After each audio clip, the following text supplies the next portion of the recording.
Doctor Yunus যদি পদত্যাগ করে বাংলাদেশে এত সংকট তৈরি হবে যেই সংকট থেকে বের হওয়া কঠিন। রাজনীতিতে শেষ বলে কিছু নাই। একটা প্রশ্ন আছে, ডক্টর ইউনূস পদত্যাগ করার সিদ্ধান্ত নিচ্ছেন, তিনি যদি পদত্যাগ করেন তাহলে বাংলাদেশের ভবিষ্যৎ কোন দিকে যাবে? প্রথম কথা হলো, একটা কথা মনে রাখবেন, এটা হলো রাজনীতিতে শেষ বলে কিছু নাই। কথা কন না কেন? রাজনীতিতে শেষ বলে কোনো কথা নাই। কারণ রাজনীতিবিদ যারা, তারা মিনিটে মিনিটে ফলটি লয়। কথা কন না কেন? সেকেন্ডে সেকেন্ডে কি লয়? এই জন্য রাজনীতিবিদদের বিশ্বাস করতে একটু সাবধানে কইরা। 2 নম্বর কথা হলো, বর্তমানে যিনি দেশটা চালায় ডক্টর ইউনূস, তিনি কিন্তু আসলে রাজনীতিবিদ না। তিনি কি রাজনীতিবিদ? এবং তার সাথে যত উপদেষ্টা আছে তারাও কি না রাজনীতিবিদ না। যার কারণে রাজনীতিবিদদের রাজনীতির বক্তব্য সহ্য করার মতো ক্ষমতা তাদের নাই। আপনি দেখবেন রাজনীতিবিদ যখন বিপদে পড়ে তখন বলে এটা আমার রাজনৈতিক বক্তব্য। তো রাজনৈতিক বক্তব্য কি তোমার জীবনের থেকে আলাদা ছিল? না, কিন্তু এটা কেন বলতেছে? বিপদে পড়া বাঁচার জন্য বলে। আপনি দেখবেন বাংলাদেশে, আপনাদের বয়স, আমার তো বয়স মোটামুটি 45 পার হয়েছে, আমি যতদূর দেখছি যারা ক্ষমতায় থাকে তাদের বক্তব্য তখন তত্ত্বাবধায়ক সরকার জায়েজ নাকি জায়েজ না? না, ক্ষমতায় থাকলে জায়েজ না। কথা কন না কেন? তত্ত্বাবধায়ক সরকার ক্ষমতা থাকলে কি না, আবার তারা যখন বিরোধী দলে যায় তখন তত্ত্বাবধায়ক সরকার ফরজ। একথা সত্য না মিথ্যা? আমি তখন ছাত্র, আমি যদ্দূর দেখছি আপনারা তদ্দূর কই। বিএনপি ক্ষমতায় আসছে 91-তে, মনে আছে? আসার পরে তত্ত্বাবধায়ক সরকারের মাধ্যমে আসছে, আসার পরে তত্ত্বাবধায়ক সরকার বাতিল, এটা দিয়ে নির্বাচন হবে। 96-তে আওয়ামী লীগ ক্ষমতায় আসছে, আসার পরে আবার আওয়ামী লীগ তত্ত্বাবধায়ক সরকার কি বাতিল, আবার আন্দোলন ফান্দোলন কইরা আবার 2001-এ আবার বিএনপি ক্ষমতায় আসে, আসার পরে এরাও আবার তত্ত্বাবধায়ক নিয়ে কি নাই, বিশ্বাস নাই। এরপরে 2008-9-এর দিকে নির্বাচন করে আবার তত্ত্বাবধায়ক সরকারের অধীনে নির্বাচন করে আওয়ামী লীগ আইছে। আসার পরে টানা কয় বছর? কথা কন না কেন? তো রাজনীতিতে শেষ বলে কিছু আসেনি। রাজনীতির বিদদের বক্তব্য আপনি যদি দলিল মনে করেন, আপনি বোকা। কারণ এগুলা সাফাবাজি ছাড়া কিচ্ছু না। এই চাপাবাজিটাই আমাদের দেশের গভর্নমেন্ট সহ্য করতে পারতেছে না, যার কারণে মনে করতেছে আমি এন থাইকা লাভ কি, এর চাইতে আমি দূরেই কি ভালো ছিলাম। তবে একটা কথা বলি, যা অতীতে গেছে তো গেছে। একটা কথা মনে রাখবেন, ডক্টর ইউনূস যদি পদত্যাগ করে বাংলাদেশে এত সংকট তৈরি হবে যেই সংকট থেকে বের হওয়া কঠিন। আর বাংলাদেশে যত সংকট দেখেন, সব সংকটের মূলে হলো ভারত। কারা? এটা মনে রাখবেন। আপনি যে ঘরে বাইয়ে বাইয়ে ঝগড়া করতেছেন, এই ঝগড়াটা মিট হোক না, এটা আপনার পাড়া প্রতিবেশী সর্দাররা চায় না। আপনি মিলতে চাইলেও আপনার ভাইয়েরে আপনার সাথে কি করবে? লাগাই দিবে। এটি বুঝতে হইলে আপনার ব্রেন লাগবে, ঠান্ডা মাথায় বুঝতে হবে। ভারত এই দেশকে কখনো শান্তিতে থাকতে দিবে না। আর ভারত কখনো এই দেশে ইসলামকে মাথা চাড়া দিতে দিবে না। আপনি মানে চাই না মানেন, এটা আপনার ব্যক্তিগত ব্যাপার। কারণ এই দেশ দুর্বল থাকলে ভারত লাভবান। পৃথিবীর কোন দেশ দুর্বল হলে ভারতের লাভ নাই, কিন্তু বাংলাদেশ দুর্বল থাকলে ভারতের লাভ আছে। আপনারা যারা ভারতে গেছেন আমার সাথে পার্সোনালি কথা বলবেন। বাংলাদেশের কোন মানুষ ভারতে গিয়া শান্তিতে হোটেল পাইছে, হোটেলে বুকিং এ পাইছে, মর্যাদা নিয়ে বাস করছে, একটা প্রমাণও আপনি দিতে পারবেন। চিকিৎসার জন্য গিয়া লাঞ্ছিত হয়েছে। আমাদের দেশে একজন সাংবাদিক ছিল মুন্নিশা, আপনাদের মনে আছে? মুন্নিশা ঠান্ডা হয়েছে কবে জানেন? হ্যাঁ, ভারতে একটা সফরে গেছিল সে প্রধানমন্ত্রীর সাথে। যাওয়ার পরে হোটেলে শান্তি পায় নাই, ঘুমায়া শান্তি পায় নাই, খানা পায় নাই, লাঞ্ছনা বঞ্চনা খাইয়া এরপরে বুঝছে যে এতদিন কার দালালি করলাম, তারা তো আসলে আমাদের বন্ধু। এখন আর মুন্নি সাহেব দেখেন, আপনি এখনো ইউটিউবে সার্চ দিলে তার এই বক্তব্য পাবেন। সে লাইভে আইসা বলছে যে এখানে 1.5 পয়সার দাম আমাদের নেই। শোনেন, রাষ্ট্র পররাষ্ট্রনীতিতে আপনার সাথে আমার সম্পর্ক হবে ব্যবসায়িক, গিভ এন্ড টেক। আপনি দিবেন, আমি দেব, আমি দেব, আপনি দিবেন, নাকি? কিন্তু ভারত আমাদেরকে শোষণ করার চেষ্টা করছে 54 বছর। ভারতের ট্রেন আমার দেশে দিয়ে চলবে, ভারতের ট্রাক আমার দেশে দিয়ে চলতে পারবে, ভারত আমার করিডোর ব্যবহার করতে পারবে, আমার রেল লাইন ব্যবহার করতে পারবে, আমার সমুদ্র সীমা ব্যবহার করতে পারবে, কিন্তু আমি ভারত থেকে কিছুই পাবো না। মনে হয় যেন এটা একটা অঙ্গরাজ্য। এটা কি? আরেকটা কথা মনে রাখবেন, ভূ রাজনীতি বড় ভয়ানক। পাকিস্তানের লোকে মারামারি করতে গেছিল না? এটা বলে শেষ করি। গেছিল নি? থামছে নি? কথা কর না কেন? থামছে নি? এমনি এমনি থামে না। আপনি দেখেন তো তাদের অপারেশনের নামগুলা। ভারত তার অপারেশনের নাম দিছে কি? সিঁদুর। কথা কর কি? মানে সিঁদুর কই দেয়? কারা দেয়? পাকিস্তানও কম না, পাকিস্তান ওইটার নাম দিছে কি? বুনিয়ানুম মারসুস। কিন্তু আপনি কি জানেন এই শব্দটা যে কোরআনের? জানেন তো? বুনিয়ানুম মারসুস এই শব্দের অর্থ হলো, আল্লাহ পাক বলছেন তোমরা যখন কারোর সাথে যুদ্ধের ময়দানে নামো, সীসা ডালা প্রাচীরের মতো যুদ্ধ করে যাও, মানে পেছনের দিকে যাওয়ার কোনো সুযোগ।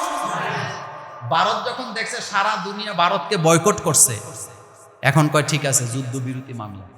কিন্তু আমরা কখনো যুদ্ধ কি? কারণ ভারত পাকিস্তান যুদ্ধ হইলে সমস্যা সবচেয়ে বেশি আমাদের। কারণ আমরা মানচিত্রিকভাবে এমন এক জায়গাতে আছি। আরেকটা কথা বলে শেষ করে দেই, এটা হলো আপনারা মুছে তেল দিয়ে না যে ভারতের র এখন আর বাংলাদেশে নাই, এটা মনে করার কোনো কারণ আছে না। এটা থাকবে, এটার প্রভাব থাকবে। এটা বুঝার জন্য কিছু ঠান্ডা মাথায় চিন্তা ভাবনা করা লাগে। আমি কি চাই, আমি কি পাই, আমি কি করতে চাই, আমি কি করতে পারতেছি না, এটা বুঝতে হবে। সেজন্যে ডক্টর ইউনূসের পদত্যাগ, এটা শেখ হাসিনা চলে যাওয়ার পরে সে এখন যদি ডক্টর ইউনূস এই মুহূর্তে পদত্যাগ করে, কঠিন শাস্তি আপনারা পাবেন, এটা মনে রাখবেন। কেউ শান্তিতে থাকতে পারবেন না।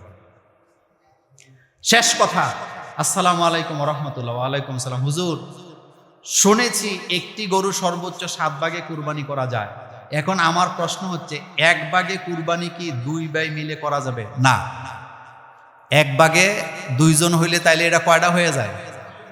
2টা হয়ে যায়। কোরবানি একটা হয়। ওই যে কথা আগে বললাম, চুলা যদি একটা হয় তাহলে কোনো সমস্যা কি? কিন্তু চুলা যদি বাঘ হয়, আপনার বাঘটাও কি হবে? বাঘ হবে। ঘটনাটা, এই প্রশ্নটা এরকম যে 2 ভাই মিললে একটা গরুতে শরীক হয়েছে, টাকা 50-50 দিছে, ওখান থেকে 1 ভাগ আইনা ঘরে আইনা আবার কি করবে?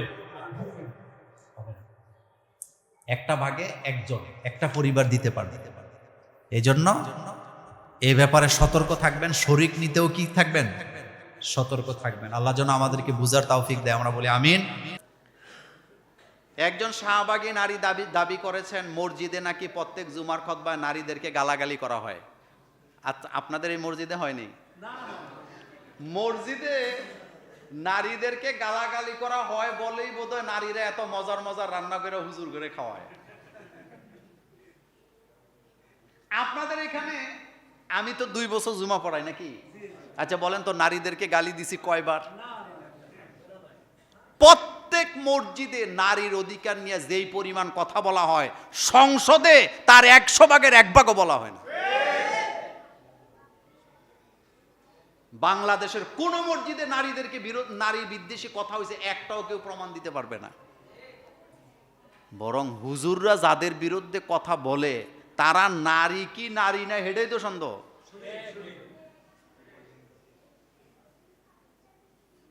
আচ্ছা আপনি বলেন তো, নারী পুরুষ আলাদা আলাদা বানাইছে কে? নারীদের কি সম্মান আল্লাহর কাছে কম না বেশি?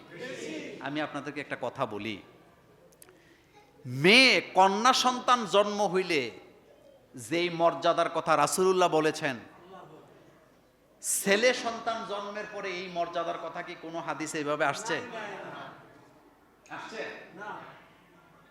রাসূল বলেছেন, যার ঘরে একটা মেয়ে তার ঘরে কয়টা জান্নাত? ছেলের ব্যাপারে এমন কথা আসেনি? আচ্ছা, জান্নাত কি বাপের পায়ের নিচে না মায়ের পায়ের নিচে?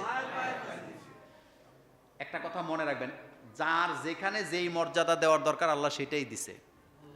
নারী হিসাবে আল্লাহর সৃষ্টিতে তাদের অনন্য মর্যাদা রয়েছে, যেটা তারা নিজেরা বুঝে না। নিজেরা কি বুঝে না, এই জন্য তাদেরকে বুঝতে হবে নারীর মর্যাদা ইসলাম কতটুকুন দিয়েছেন। যতটুকুন দিলে পরে তাদের কোনো আফসোস, শোনেন, এই নারীগুলা যখন জান্নাতে যাবে তাদের কোনো আফসোস থাকবে না। এই ব্যাখ্যা আরেকদিন আলোচনা করব। তবে একটা কথা মনে রাখবেন, আমাদের দেশের কোনো মসজিদেই নারী বিদ্বেষী কথা হয় না। এবং বাংলাদেশে যদি আপনি লিস্ট করেন, সবচেয়ে বেশি নিরাপদে আছে আলেম ওলামার স্ত্রীরা। হতে পারে এক দুইজন ব্যতিক্রম, কিন্তু সবচেয়ে বেশি নিরাপদে আছে ইসলামপন্থীদের স্ত্রীরা। বাংলাদেশের কোনো আলেম যৌতুকের জন্য বউ পিড়ায় বাপের বাড়িতে পাঠাইছে এমন প্রমাণ আপনাদের কাছে আছে নাকি?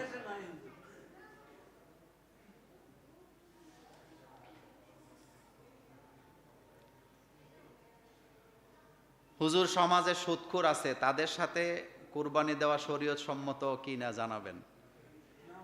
এই আলোচনা গত বছর করছি, এবার একটু বলে দেই। সেটা হলো, কুরবানি আপনি কারো সাথে দিছেন, কিন্তু আপনি জানেন তার টাকা হারাম, তাহলে তার সাথে কুরবানি দেওয়ার দরকার নাই।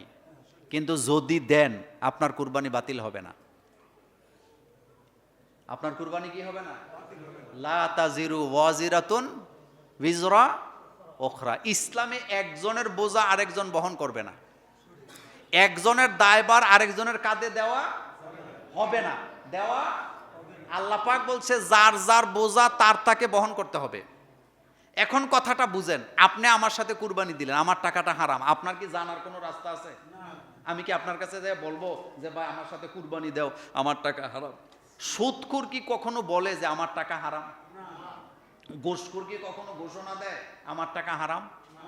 আপনি জানলে দিবেন না, কিন্তু দিলে আপনার কুরবানি কি হবে না? বাতিল হবে না, নষ্ট হবে না। কেন নষ্ট হবে?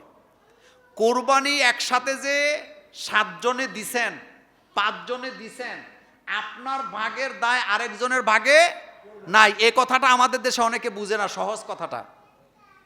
আপনার দায় দায়িত্ব আপনার, আমার দায় দায়িত্ব আমার। কোনো আমলের কারণে যদি আমার কুরবানি বাতিল হয় আর এই পশুতে যদি আপনার কোনো বাক থাকে, আপনার কুরবানি বাতিল হবে না। এটা বিশ্ববিখ্যাত, সকল স্কলাররা এই ব্যাপারে একমত। শুধু আমাদের দেশে কিছু হুজুররা কয় না এটা হবে না। তো আপনি হবে না যে আপনি জানবেন কেমনে তার এটা হারাম? আচ্ছা বলেন তো, আপনি আমার সাথে কুরবানি দিতে আসছেন, আমি কি আপনাকে জিজ্ঞেস করতে পারবো যে ভাই আপনার টাকা হালাল না হারাম?